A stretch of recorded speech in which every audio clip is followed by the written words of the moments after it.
The Queen, 95, missed the National Assembly of the Church of England but was represented by the Earl of Wessex. The Queen, known to be religious, is the head of the Church of England with the title of Supreme Governor of the Church.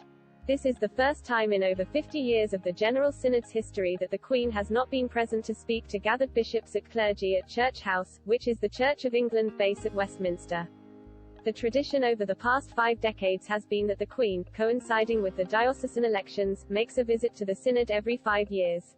Prince Edward, 57, in one of his infrequent public engagements, read his mother's speech in her words. It is hard to believe that it is over 50 years since Prince Philip and I attended the very first meeting of the General Synod. None of us can slow the passage of time, and while we often focus on all that has changed in the intervening years, much remains unchanged, including the gospel of Christ and his teachings.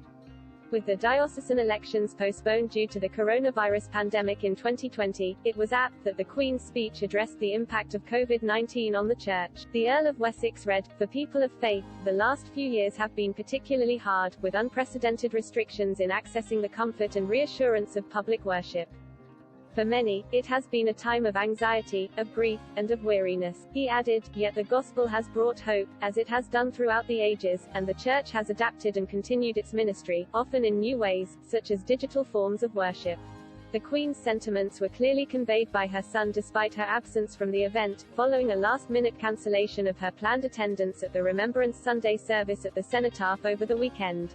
A statement from Buckingham Palace said that the Queen was disappointed to miss the service, but, having sprained her back, she has decided this morning with great regret that she will not be able to attend today's Remembrance Sunday service at the cenotaph.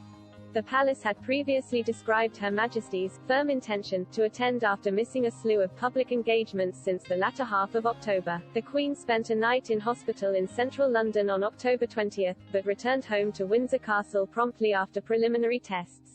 It was her first overnight stint in hospital in 8 years. It followed a last-minute cancellation to her planned visit to Northern Ireland earlier in October, where she was to attend a service in Armagh to mark the centenary of the creation of Northern Ireland. Her Majesty also opted to address the delegates of the COP26 on Climate Change Conference in Glasgow via pre-recorded message, rather than travel to Scotland with other senior royals.